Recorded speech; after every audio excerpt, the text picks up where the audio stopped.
6, 7. 1, 2, 3, 4, 5, 6, 7.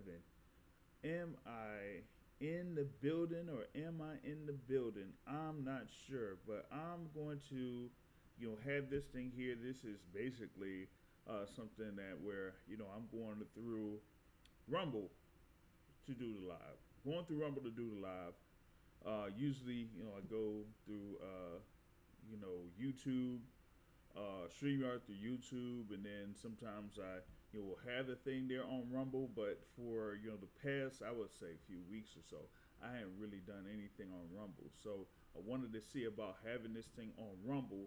Hopefully, we got everything here that you're able to see what's going on and what's going down. Shout out to anyone that's listening live here because this is kind of like a test run of sorts, right?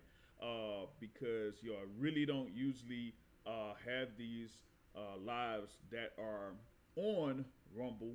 Basically, you usually have them on YouTube. But I was just gonna talk about this thing here real quick about what went down, the fallout from the weekend over at Wembley Stadium, the undisputed heavyweight championship fight with Oleksandr Usyk and Daniel Dubois. Of course, Oleksandr Usyk scored that knockout. Pretty much clocked him. Okay, and that Usyk is now undisputed heavyweight champion once again. But the recent thing that has been released in reference to Daniel Dubois' side is that some folks are saying that Daniel Dubois had a party of sorts at his house before his bout against Oleksandr Usyk. And, with that being said, people thought, oh man, Daniel Dubois just wasting, what's going on or what's going down and everything like that because he had this big opportunity to become the undisputed heavyweight champion of the world. And hours before, he's out there hanging out with a bunch of guys and smiling and laughing and all that type of stuff. Well, Don Charles, his head trainer, went on to TalkSport recently, and he kind of like explained the situation of what's going down or what happened. In that, listen. It was not a party. It was a gathering. It was a gathering. Now I ain't I don't even know if that was even close to how Don Charles sounds, right? But he said it was a gathering in that it was something to get Daniel Dubois in a good enough motivating mood to psych him up for this fight that was against Oleksandr Usyk. Okay, they said the same thing happened with him in his bout before his bout against Anthony Joshua. You know what I mean? So that's the thing about it. Hold on, you said volume low. All right. Good thing you're able to join in here, man. I want to see here if this is gonna kind of work. If this, I'm going to try to increase the volume on my side. If you're able to hear me a little bit better on it, because I'm supposed to be like on the mic. So I'm trying to, as I said, use the thing here from Rumble on this thing. So if you're able to hear me a little bit better, just let me know. You know what I'm saying? Because like I said, I'm trying to use a different platform or a different avenue in order to have more lives, right? So that's why I'm kind of like doing it. This method is pretty much through the Rumble method instead of going through like YouTube or StreamYard or something like that. So I'm gonna see here if this kind of like works out pretty good, and if so, then I'm gonna incorporate this a little bit more in when I do more lives. You know what I mean? But back to the thing at hand, right? So you got Don Charles, as I said, head trainer for Daniel Dubois. And well, the thing with Daniel Dubois is, he's I've kind of said it a few times in the past. He's kind of like at the level of gotta take a little bit sometimes to process things. Of course, he says he's autistic, but you have those different levels of autism and things like that. So some things you could pick up really quick, and other things, maybe could go right past you. And that's the thing there with Daniel Dubois is that it could be a great something big great happening, or something exciting happening, and it's not like it really gets him psyched up. It would need a little bit. He would need a little bit extra in order for him to get psyched up for something like a big event or a big thing going on or whatnot. So that's the thing about it with Daniel Dubois. So in this fight against like Anthony Joshua, for example, he's it looks like in the week leading into it, he was like stoic or whatever it is, but the night of the fight and things like that, they got him psyched up and whatever. So as long as he's like, he gets all of that energy, I said like pushed, right? Then he'll reciprocate. You know what I mean? So when y'all seen him in that walkout, I would say, in the fight against Anthony Joshua at Wembley Stadium last September, you can see that he was like psyched up. Come on, let's go. Come on, you know what I mean? But in the one here against Oleksandr Usyk, it kind of seemed, a little bit different. That he was, I would say stoic a little bit. As the lead in, he was like, he's ready for chaos. He's chaos. It's chaos. The fight's gonna be chaos or whatever. But in the walk up, it didn't seem like he had the same type of energy that he had against his fight against Anthony Joshua. Of course, it's like, as they say, Monday or Tuesday night quarterbacking. But given what we've seen here over the past couple of days, now we get a better explanation of what happened before the fight against Oleksandr Usyk.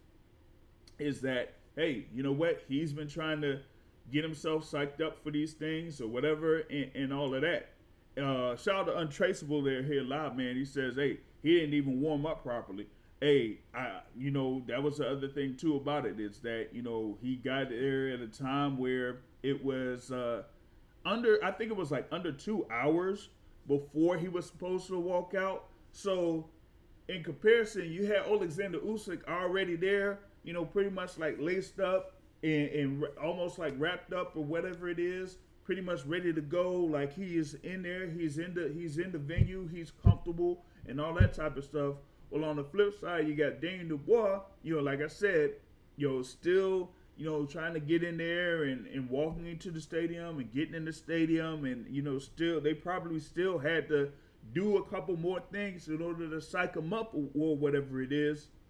And that by the time that was going on, it was almost time for the fight.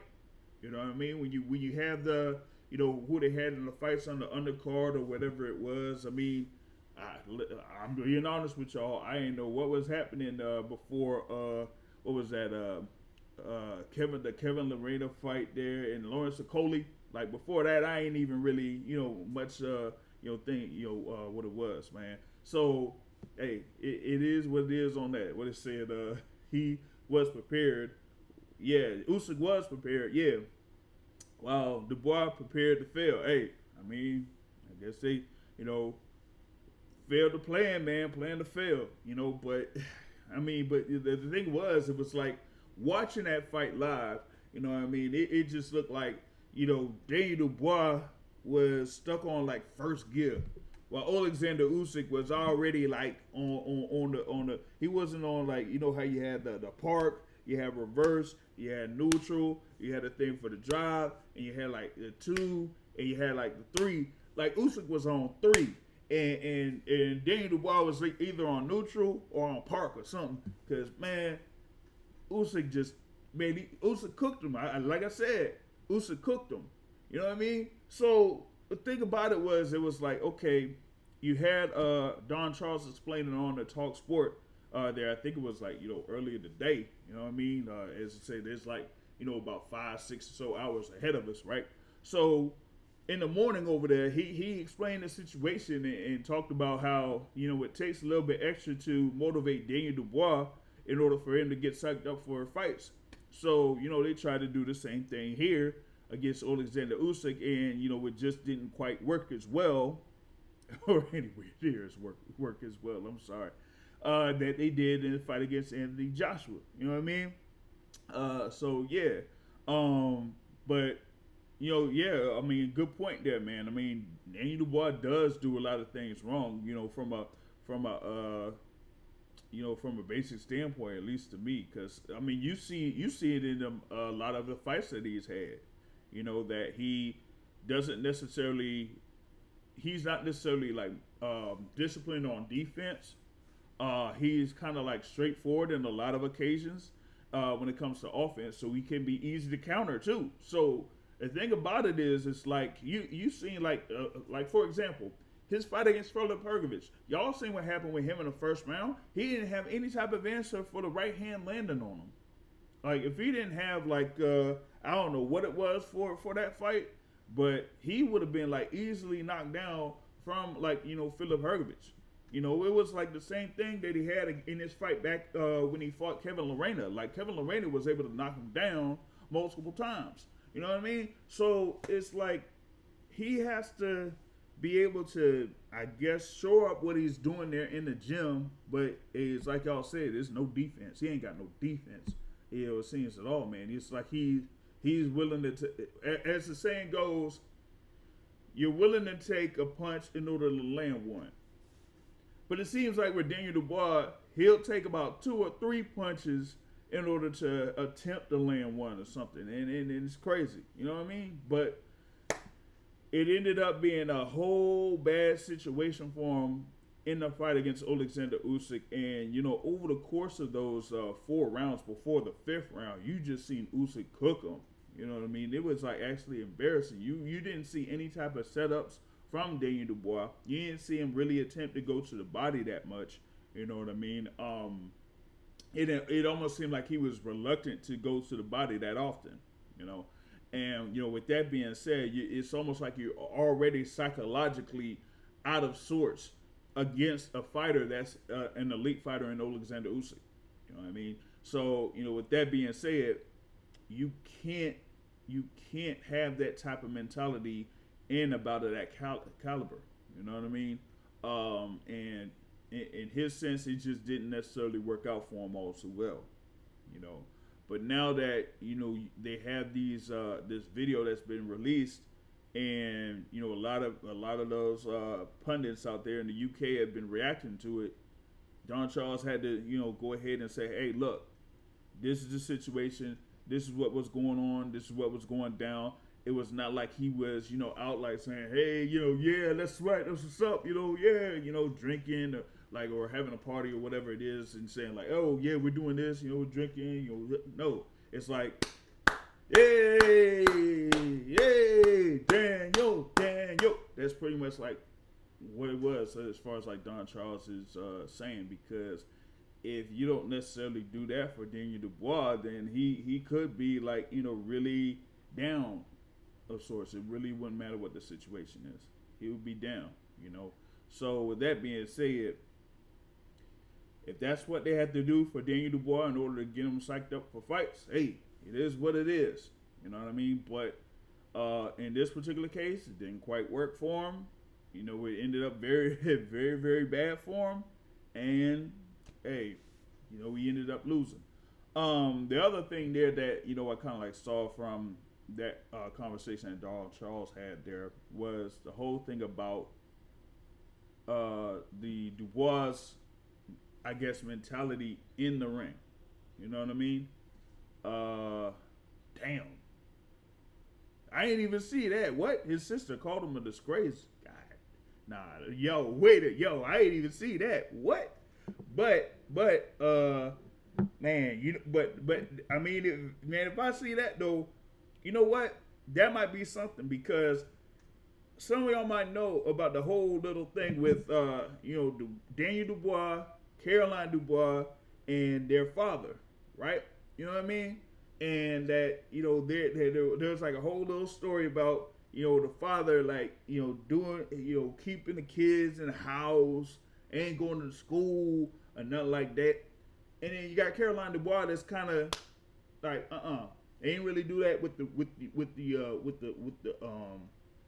girls, but they did it with the boys, right? So I mean, maybe you see, what's kind of going on, behind the scenes of sorts there with the Dubois family. You know what I mean? Shout out to Secret Dance Move here on the live chat, man.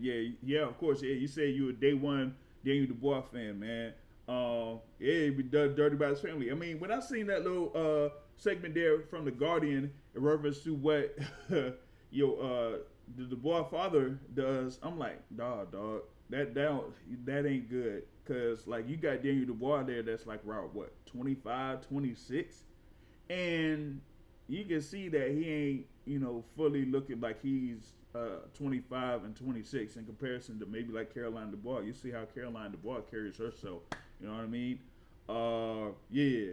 Yeah, man. Yeah, you're right. Like he didn't look focused during the ring walk and the opening bell, man. They don't. It almost seemed like he was still timid. He was still nervous, something like that, man. But hey, if that's what they got to do in order to get Daniel Dubois psyched up for these fights, it is what it is, man. But you know, they tried to get him psyched up. You kind of seen it during fight week too, right? If you've seen like how it was like maybe during the press conference, especially during the public workouts. You know, you could have about I thought it was like about 5, 6, or 7 people out there with him. You know what I mean? To get him going, get him moving. You know, he was like hopping up and down, you know, throwing these things, and they were like clapping it up. They were trying to get the crowd to, cheer and everything like that. And then you see like the whole thing with the weigh-in, same thing. Getting the crowd, psyched up for it. But hey, this time it just didn't work out. You know what I mean? So I will be really interested to see what happens here next for him. Don Charles didn't really kind of like disclose that because they ain't really had a talk with Frank and George Warren yet. I mean, that was just been a couple of days since the fight took place. You know what I mean? It says Shaw's Secret Dance movie says Daniel needs to make a complete break from his father and become his own man and find out who he is and not who his father wants him to be. Yeah, but the thing about it is like, once you get to a certain age, at least this is my opinion on it. Okay, this is just my opinion on it. Okay, once you get to a certain age, you're pretty much going to be right at the level that you've been at for most of your life. It's going to be hard to change. It's going to be hard to adapt. It's going to be hard to adjust. You know what I mean? So with Daniel Dubois, Dubois is like at the age of where he is pretty much like set in where he's at. You know what I mean? So the thing about it is like having him break away from his father, that's going to be, very difficult. It kind of goes to, what I saw with Spencer Fearon. Now he kind of like criticized Don Charles on his front. You know what I mean? He kind of criticized Don Charles, and he said like, look, you got to be able to take control. Take reins in the camp. You can't have like 5 or 6 people telling Daniel Dubois what to do. You know what I mean? You can't have all of these people out here trying to say what's going on and what's going down. You got to be able to control the situation at all times. And the thing about it is like, I think in this particular case, they ain't quite do that. But, as I said, sometimes when you have these results happen in big events, then you have a lot of people, reacting to it and saying that, oh, this is how this situation should have been. It should have been like this type of situation or whatever. But, here in this case, given that Daniel Dubois has had now, 3 losses in his career. It hasn't been that, that long of a career for him here for the pro career. 3 losses, right? It's not just 3 losses. 3 stoppage losses or knockout losses. Oh, and by the way, he's at 27 years old. 27, So here at this point, you got to be able to figure out what your direction is going to be at this point. Are you going to have him take it easy for a little bit to see if he can get right back up to the top of the heavyweight division? Because you got these guys like the Wilders, the Joshuas, the Furies, the Usyks, they're going to be out of the picture. So how are you going to do against the Parkers, the Caballeros, the Lawrence Okolis, or, whoever else is going to be out there left? Who knows? Shout out to Aunt McQueen in the building. Caroline Dubois has, spoken about breaking away. Hey, then you might have to do that. But, I don't, like I said, I don't know. At 27 years old, at this point, I don't know. Sometimes once you have something or a set routine that you've been doing for most of your life, once you get to, an adult, It's very hard. It's very hard. Now, well, with Daniel Dubois being what, about three years older than Caroline, so he's the older sibling there. But hey, Caroline's, like I said, had been coming up differently than Daniel Dubois did. So that was the thing about that. But yeah, I gotta see. I gotta see what's up with what they're gonna do here next for Daniel Dubois, because I mean he was there as the standing IBF champion. You know what I mean? He was there standing as the IBF champion, heavyweight champion, and that once you get to a certain level or get to a certain point, then you gotta see, okay, is he viable to become a top contender and to be around that heavyweight championship picture again? You know what I mean? I really, like I said, I mean, you get these 3 fights that he did against Jarrell Miller, against a Philip Hergovich, against a Anthony Joshua. Once you reach that level, it's almost like, okay, yeah, where are we gonna go from here after having this loss against Oleksandr Usyk? Like I really don't know. I really don't know. So my thing about it is that we gotta see if you're gonna have him kind of slowly get back in the rankings there in the heavyweight division before they place him to the point of fighting for a world title. Now, it all depends on what happens first with Oleksandr Usyk, because we're not necessarily sure if he's going to continue his career, like for example against a Joseph Parker, right, or against a Agit Cabello, or if he's just going to say, you know what, I got what I need, I'm good, I'm set for life, that's it, I've proven what I can prove here at this point, I'm done. If he says that, then the world titles be all split up, and then maybe within the next year and a half, you can have Daniel Dubois with the opportunity to fight for the heavyweight championship once again.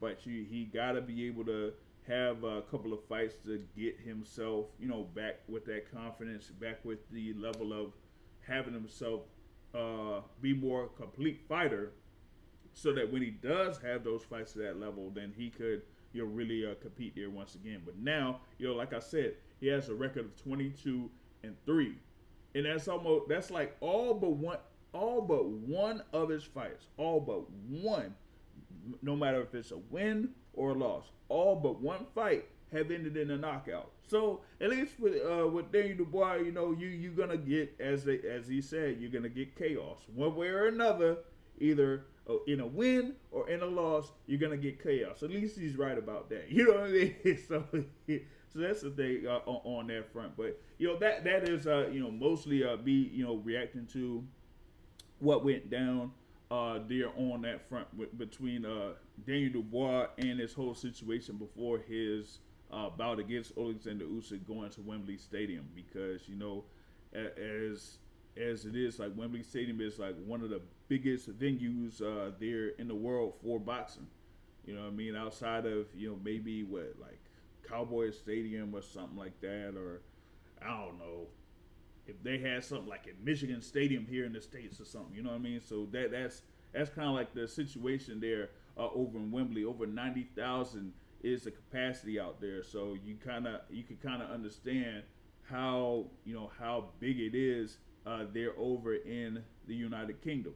So with Daniel Dubois, it worked for, like I said, it worked for him last year against Anthony Joshua, but here against Oleksandr Usyk, I guess it just didn't quite get to that level for him as of yet. But that's pretty much what I had on here. We're planning on having another live later today here with Coach Ronnie Shields. Just got to be able to shore that up and make sure we're able to do that and set that up.